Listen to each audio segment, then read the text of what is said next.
একটা নারী 40-এর পরে নাকি সব কিছু শেষ হয়ে যায়। 40-এর পরে নাকি নারী বুড়ি হয়ে যায়, তখন যত স্বাদ আহ্লাদ আছে সব কিছু নাকি আস্তে আস্তে কমতে থাকে। আমি বলবো এটা মোটেও ঠিক না। কে বলেছে একটা নারী 40-এর পরে সব কিছু শেষ হয়ে যায়? আসলে একটা নারীর জন্য 40-এর পরের বয়সটাই হচ্ছে আসল বয়স।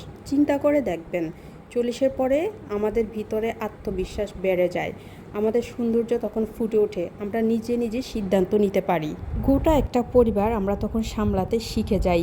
রান্না বান্না হতে শুরু করে যত ধরনের কাজ আছে ঘরে বাহিরে, সব কাজ তখন আমাদের হাতের মধ্যে চলে আসে।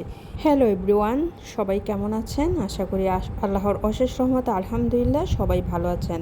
আমি আমার রিভার্স ডেইলি লাইফ থেকে আমার আজকে ব্লগ ভিডিওটা আমি শুরু করছি। একদম সকালবেলা থেকে আমার সারা দিনের যত কাজকর্ম আছে আমি সব কিছু আজকে আপনাদের সাথে শেয়ার করব। আর নারীদের নিয়ে, আমাদের মহিলাদের নিয়ে, হাউসওয়াইফ মানে যারা আমাদের বলতে গেলে সমস্ত নারী জাতি নিয়ে আমি কিছু কথা আজকে এই ভিডিওর মাধ্যমে শেয়ার করতে চাই। যদি ভালো লাগে অবশ্যই শুনবেন, কমেন্টস করবেন, দেখবেন। আর যদি ভালো না লাগে তাহলে স্কিপ করবেন, কিন্তু প্লিজ নেগেটিভ কিছু মনে করবেন না, ভুল বুঝবেন না। আজকে যেহেতু ফ্রাইডে, তো আমি সকালবেলা বরাবরই একটু উঠতে লেট হয়ে যায়।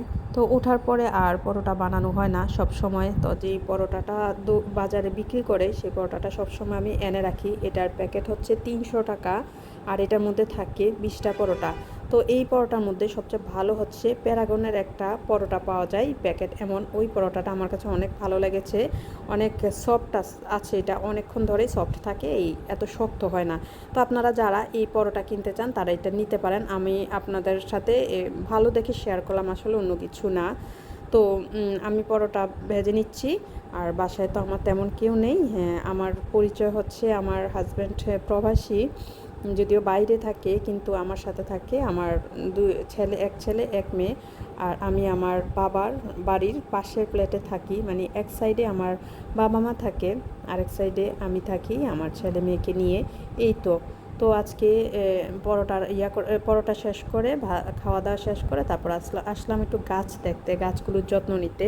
তো এখানে আমার মানি প্ল্যান্টটা আমি দেখতে পাচ্ছি এটা একটু নুয়ে গিয়েছে, পড়ে যায়। তো আমি কিছুক্ষণ সেটাকে একটু যত্ন করে এটাকে বেঁধে দিলাম যেন এটা সোজা থাকে, আস্তে আস্তে এটা স্টেবল হয়। তো সেই জন্য আমি চেষ্টা করলাম।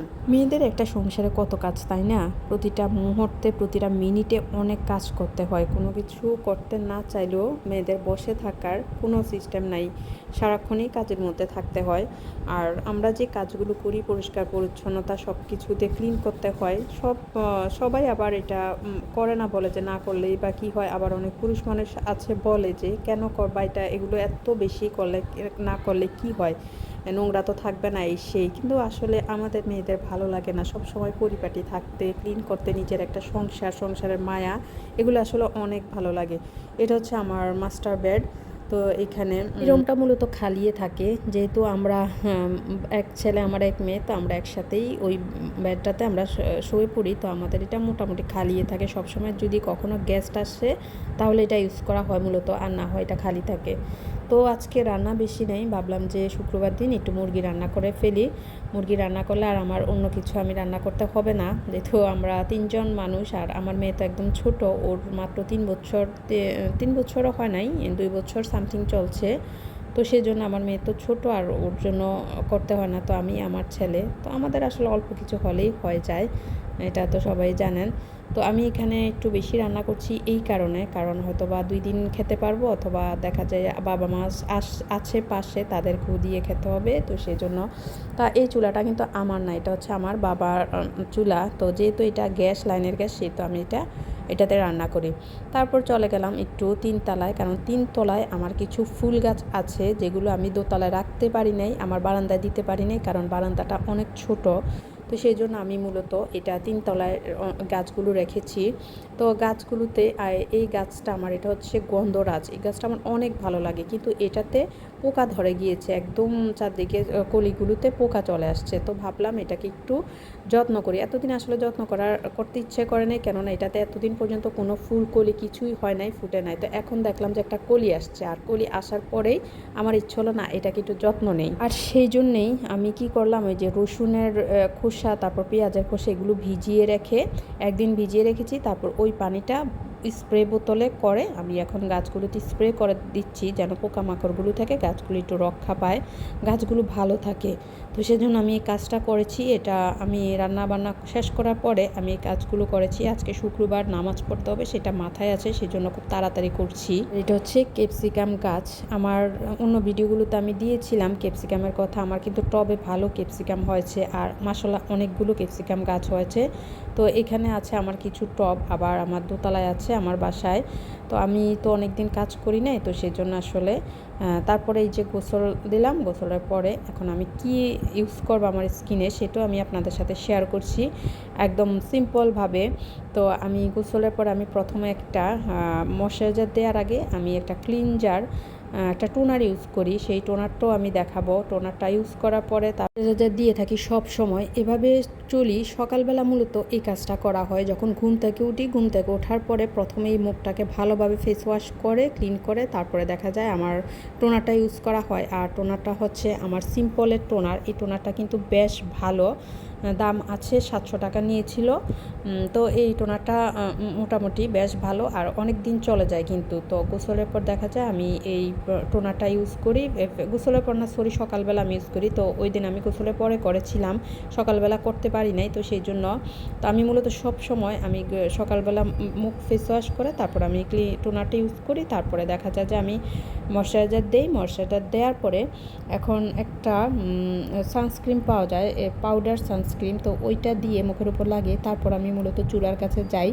এভাবে চললে ত্বকটা অনেক বেশি ভালো থাকে। আর ওই যে বলেছিলাম না 40-এর পরে বুড়ি হয়ে যাওয়া, আসলে 40-এর পরেই যত্নটা বেশি নেওয়া দরকার, কারণ তখনই কিন্তু আমাদের মন মানসিকতা সব কিছু চেঞ্জ হয়, শরীর চেঞ্জ হয়। তো ওই সময় আগের থেকে বেশি যত্নটা আমাদেরকে নিতে হবে, যেন আমাদের স্কিন বুড়িয়ে না যায়, স্কিন যেন ওইরকম হয়ে না যায়। তো সেই জন্য কিন্তু ওই সময় যত্নটা বেশি নিতে। আর সব সময় চেষ্টা করবেন সবাই যে একটা সিরাম ইউজ করার জন্য। রাতে যখন মুখ ফেস আমরা ক্লিন করি, তখন ক্লিন করার পরে দেখা যায় একটা সিরাম ইউজ করলে আমাদের ত্বকের জন্য এটা খুবই ভালো কাজ করে। কারণ হচ্ছে আমি মূলত মধ্যবয়সী নারী, তো মধ্যবয়সী নারী হিসেবে এখন আমার ঘাড়ের উপর, মাথার উপর অনেক বেশি দায়িত্ব, অনেক বেশি দেখা যায় সারাটা দিন ছেলেমেয়ের পিছনে সময় দিতে হয়।